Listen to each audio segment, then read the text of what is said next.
So let's start working on our actual leaderboard, because then we're going to be starting to draw stuff, and we'll start to see how that works, and we'll start to see how to wire up our UI with our backend. So remember, what we want is this leaderboard of Twitter users and the number of times they've tweeted. And so this is where we do this bit here. So this says leaderboard MVC. So this is the bit which is obviously going to listen to this service via WebSockets. It's going to listen to the Twitter handles that come in, and then it's going to, through JavaFX magic, redraw or draw the UI and keep it updated with new values that come in. So what I've done is I have created a class which is going to represent the data for the leaderboard. So I kind of wanted to provide this model view controller separation. So the leaderboard data is going to be my model. This is all the data that's going to be shown on the screen. We will look at this in more detail in a second. But what's the interesting bit is how to wire up that data class to start listening to the user service that we have running in the background. Yes? Does it use event handling similar to Swing? Yes. It uses it. You register action listeners and they fire? You can, but it uses properties, which we'll look at. If you want to, we'll look at that in more detail. It's a much simpler model from a developer point of view. So what we want to do is we will come into WebSockets later, don't worry. But what we want is we need to set up a WebSocket client, which is going to listen to the server of our user service sitting in the back end, okay? So I've created a helper class, which we can look at in more detail, called a client endpoint. What I want to do is I need to give it the URI to connect to, okay? So we said we wanted to run our user service at /users. Obviously, I'm running it at localhost, and I said it was port 8083. Okay, so all I'm doing is I'm creating a WebSocket client endpoint, which is going to connect to that URI. Yeah. What is IntelliJ doing? How does it? Oh, that was a cheat. Sorry, that was a massive cheat. I will try and point out the difference between IntelliJ's native intelligence and the massive cheats that I've put in. So I have a live template called DURIU, which is dashboard URI users, because if I mistype the URI, then we'll get it wrong. So what we've got is, and I can show you this, we have live templates, which you can create. It has a bunch of built-in live templates, but you can create live templates, and I've created a bunch known as Java 8 cheats. And what I have here is URIU. This cheat is just a string of the URI to connect to. So I lean quite heavily on live templates in this to make sure that I don't mistype some stuff. So yeah, that was IntelliJ being clever, but only because I told it how to be. So this is my user endpoint, user client. So what I want to do is, so yeah, I'm connecting to this user's URI. And what I want to do is, so we were talking a little bit about listeners and things before. This client endpoint is a class that I have created. And what you can do is you can register listeners. So we can look at that in a bit more detail later. But what I'm doing is I'm going to register a listener, which is going to listen to every new Twitter handle that comes off that WebSocket and does something with it. What the important point here is that I can add a listener, and what I want to do is I want to add my leaderboard data as a listener to this. Now, listeners need to implement message listener, so that means I need to make my leaderboard data class a message listener. I'll just tell IntelliJ to do that. So my leaderboard data now implements this message listener, which means it needs to implement this onMessage method. Okay, so this is fairly simple. This is not Java 8 stuff. This is just simple. I'm implementing an interface, therefore I need to provide the implementation of the methods on that interface. Okay? This is the interesting business logic of our Twitter leaderboard. So what we need to know about this is this message is the Twitter handle. We're listening to the user service, and the user service is emitting a string, which is the Twitter handle. Okay? So every time we get a new Twitter handle, we call this message, just a single Twitter handle. So you say, in your onMessage method, you say, what do I want to do with this Twitter handle when I get it? Okay. Now, what I want to do is I want to keep a record of all the Twitter handles I've ever seen. This is going to get very big in memory, so in real life, you want to make sure that you trim this and make sure it doesn't grow to an infinite size. But theoretically, I want to keep track of every Twitter handle I've ever seen. When I see the Twitter handle, I want to increment the count of the number of times I've seen it. So if I haven't seen it before, I need to record it somewhere.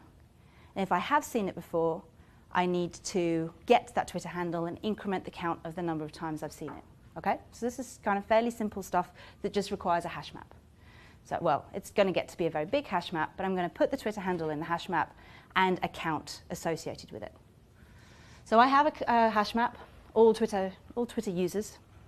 This is a map of, I could have had a string to count, but what I wanted to do is be all domain-driven designy, so I actually have a Twitter user object that I can do stuff with. In actual fact, this Twitter user object is used in the JavaFX UI. So we will come to that in a bit more detail.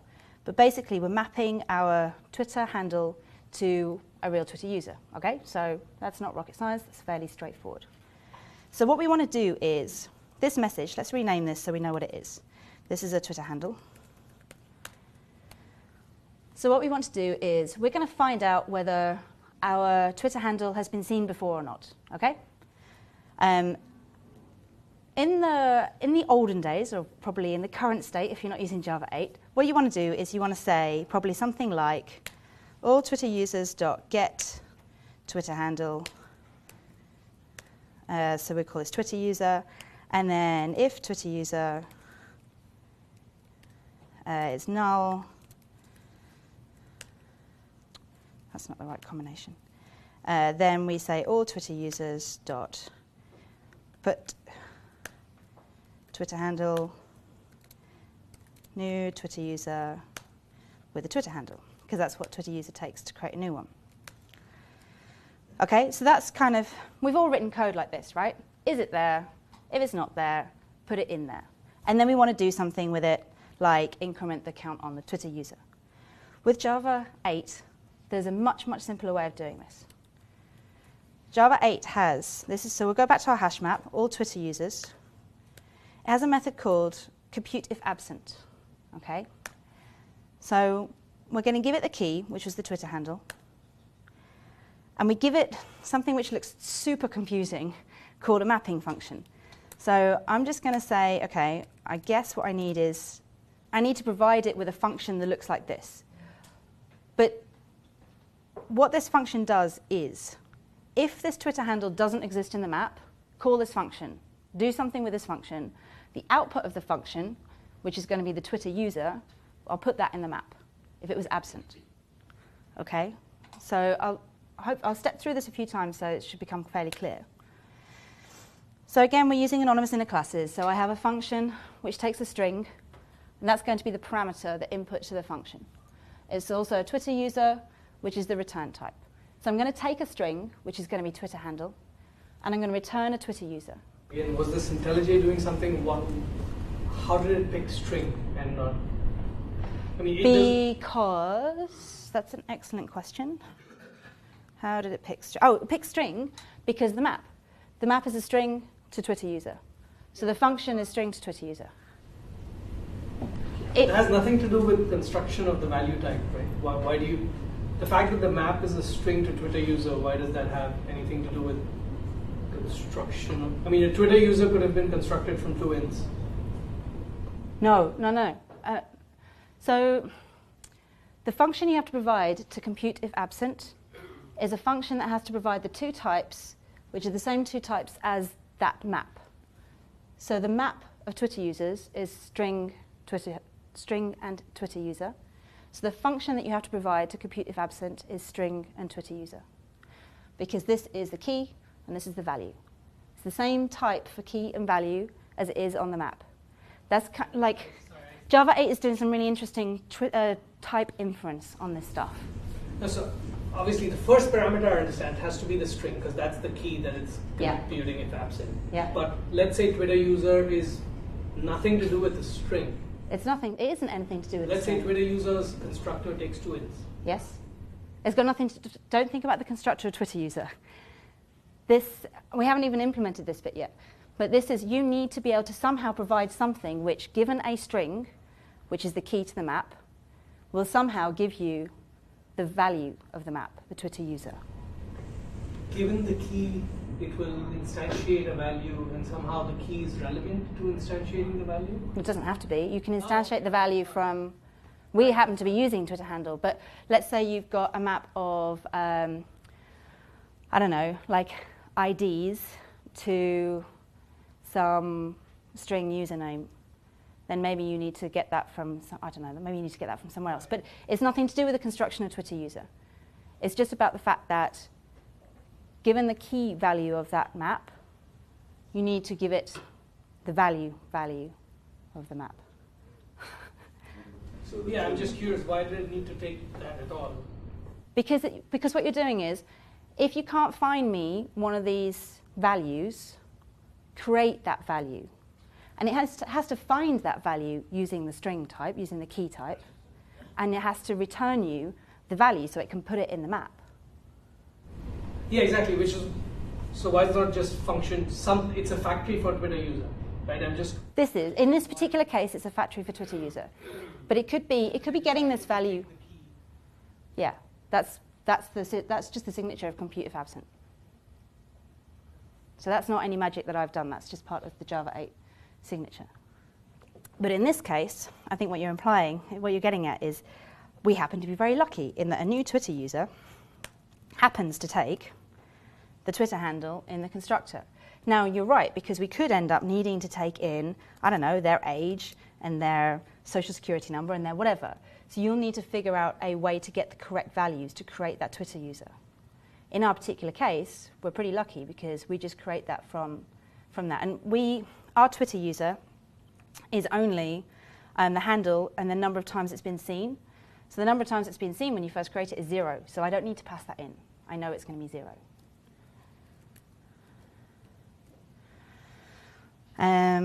So let's just rename this to something useful.